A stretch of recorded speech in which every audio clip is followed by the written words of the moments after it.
There we go. Look at him. There we are. There's the cross. Hey, it looks good from the ground. Oh, fantastic. 20 of you? Yes. And the camera. So 21 altogether. How many men? 17. 3 ladies? Yes. There are the canopies coming down. It was the most beautiful thing, with the tower and the bells ringing. Well, that's me. Great picture of you, Carrie. Wonderful smile. The tower shining in the sunlight, and the crowd and the music. It was really perfect. It couldn't have been better. How many jumps have you done? I've done 530, give or take. 530. Yeah. And some of these are world record holders, right? On the jump, we had 7 world record holders. We had a world champion, and I think we had about, I counted up medals, and there are a lot in there. Many people have medaled several times, but I think we had 12 national medalists, national champions. I think skydiving is a wonderful, exhilarating thing, and I think the vision that you have for us when we fly, but for people on the ground when they look up and see us fly, I think it's very uplifting, and I love to spread it as much as possible, and I thought this would be a great place. You talk as if it's sort of a spiritual experience. It has a lot of that for me. There's a lot about trusting, and a lot about... I would believe that. And a lot about getting a little outside of yourself. And that's a healthy thing. It takes a lot. It's a real, to use another phrase, a real leap of faith to go out the door. And a good one. Tell me the truth. Were you ever afraid? Truthfully, every time. Every time? Yeah. What would have happened if one of those chutes hadn't opened? Well, we all carry spares. Okay. So what if the spare hadn't opened? Could you rescue another falling person? Rescue's not possible. Is that right? Yes. Yes.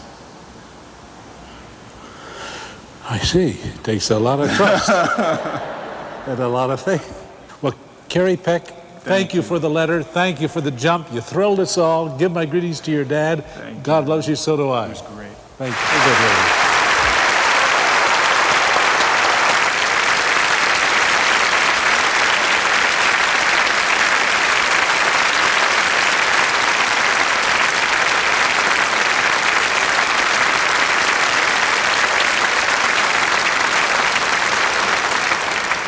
And now it's my honor to welcome, appropriately, Philip Johnson, architect.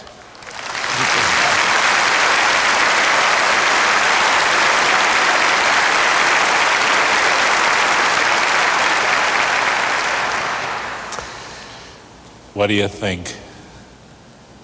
Can't think today. My goodness, there's too much around me. But first, I do have to confess. Confess to the sin of arrogance, cured this morning by an act of faith. My arrogance was that I thought I knew lots of things about how to build buildings and what they would look like when you built them. In designing the tower, I thought I knew about stainless steel. I thought I knew about the wondrous techniques that have never been used before we use them today. I understood all that. I thought I knew history. I thought I knew what the Gothic spires of old stood for. The Romantic period and the 13th century period were the highest periods, perhaps, in spiritual Christianity.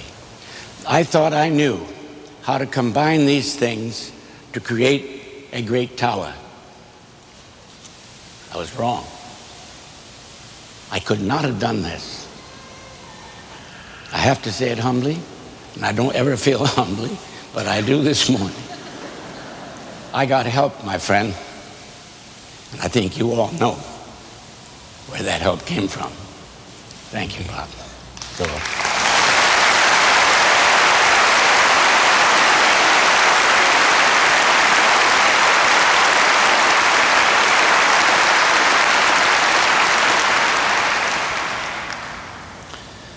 I spoke to you on the phone this week and said you will be surprised. The tower will shock you because it's constantly more than you expected. Is that true? It is so far more than I expected that it's hard even to speak about it. I didn't realize that what we have here, Robert, is a tower that is built of light, that celebrates the sun as great towers should, but in a new way, in a way that no tower has ever celebrated the sun before. It is created so that it moves every minute. I didn't know. And I do have to add something that Dr. Schuller said to me a few minutes ago that makes this a partial explanation.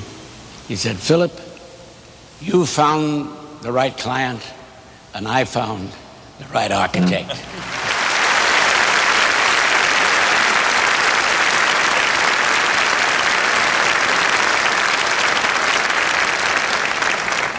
And I'm very, very grateful to him, and to you. Thank you.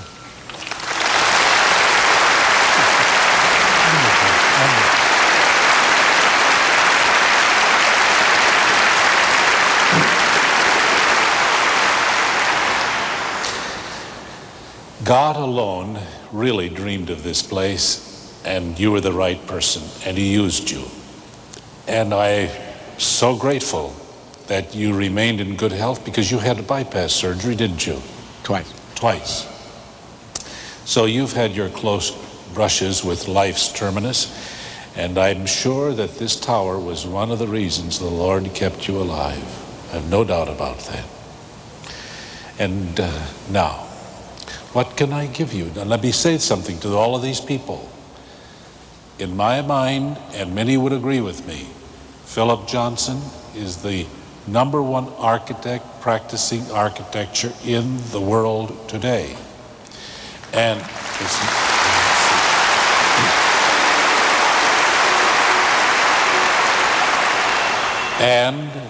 when I asked him to do this tower, he contributed his services, receiving no professional fees at all for the designing of the Crystal Cathedral spire. That is most.